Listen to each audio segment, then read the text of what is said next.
हम जो हवा में उड़ते थे कि हमें कोई मार नहीं सकता, हम बहुत पैसे वाले हैं, बहुत रिसोर्सेज वाले हैं, सबको उनकी औकात दिखा दी। वक्त फिल्म का एक गीत का मुझे अंतरा याद आता है, आदमी को चाहिए वक्त से डर के रहे, कौन जाने किस घड़ी वक्त का बदले मिजाज। और ऐसा मिजाज बदला कि करोड़पति भी घर बैठ गए और साइकिल वाले भी घर बैठ गए, एक सन्नाटा हो गया। और हमें विश्वास करना पड़ा उन बातों पे जो हमारे ग्रंथों में लिखा था।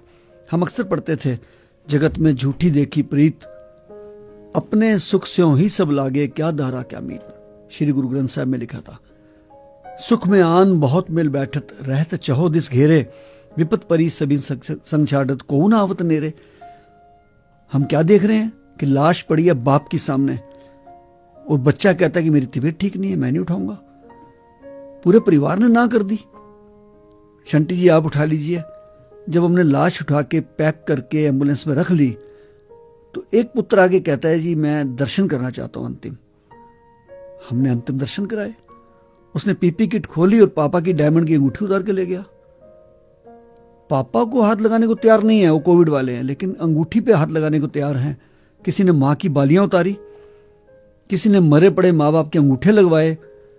ये सब कुछ अपनी आंखों से देखा है और कहर देखा है हमने। आप लोगों ने तो सुना ही है। मैं तो शमशान घाट के अंदर था एक महीने से ऊपर, और 22 दिन में एम्बुलेंस में ही सोया हूं क्योंकि मेरे परिवार वाले दोबारा पॉजिटिव हो गए थे। इस कोविड ने हमें सिखा दिया और दिखा दिया कि आपका पैसा किसी काम नहीं आना है, आपका किया हुआ नेक काम आना है। आपको जिंदा रहने के लिए सिर्फ परिवार को नहीं पालना, आपने समाज को भी देखना है। और ये निश्चित है कि समाज ने काम किया जहां प्रशासन फेल हो गए।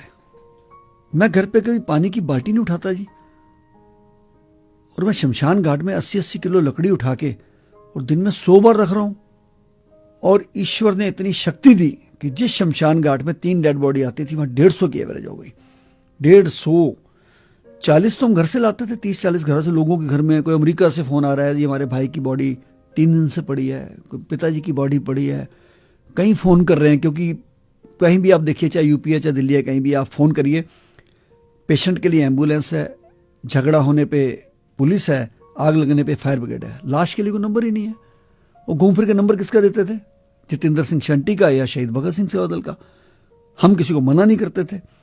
मैंने अपने हाथों से 4,2500 डेड बॉडी क्रिमेट की है। 4 रिचुअल जो हिंदुस्तान के हमारे रीति के थे वो सब खत्म हो गए जी। कंधा देना, मुखाग्नि देना, अस्थियां चुनना और उसके बाद क्रिया करना, सब भूल गए जी। शमशान तक आते थे, लाश को बाहर रख के चले जाते थे। आज अगर मुझे राष्ट्रपति जी ने पद्मश्री का अवार्ड दिया है, यह अवार्ड कम है, जिम्मेदारी ज्यादा है। क्योंकि वो अवार्ड शंटी को नहीं मिला, वो अवार्ड मेरे ड्राइवर्स को मिला जो शहीद भगत सिंह सेवादल के लिए मेहनत करते हैं। वो शमशान घाट पे काम करने वाले कर्मी, मेरी फैमिली, मेरी मिसेज, मेरे बच्चे, जिन्होंने मुझे अपार सहयोग दिया। और ईश्वरीय शक्ति के साथ साथ उन लोगों की शक्ति जिन्होंने मुझे दिन रात प्रदान की। कोई मुझे लंदन से फोन कर रहा था, कोई अमेरिका से, कोई दिल्ली से, यहां तक कि मुझे सऊदी अरब से महिलाएं फोन कर रही हैं कि शंटी जी आपके लिए हमने आज मस्जिद में दुआ करी है। कोई कह रहा हमने मंदिर में दुआ करी है, कोई कह रहा गुरुद्वारे में अरदास करी है। तो ये वो शक्तियां बहुत काम आई।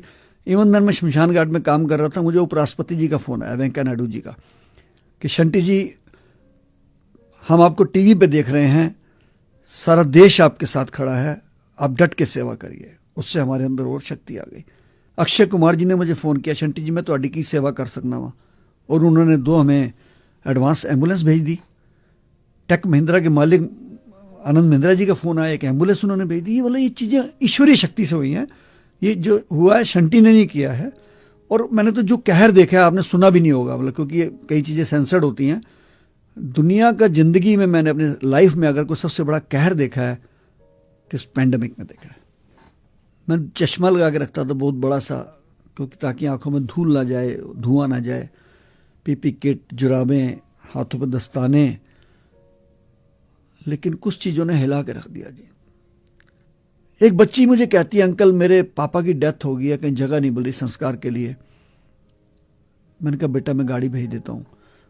और थोड़ी देर बाद वो बच्ची आके मेरे सामने बैठ जाती है पीपी किट पहनी हुई है, मैंने पहचाना नहीं। मैं कह रही अंकल मैंने फ़ोन किया था। मैं कहा बेटा बताओ, आप एम्बुलेंस ले जाओ हमारी। कहती नहीं अंकल मैं पापा की लाश अपनी कार में ले आई हूँ।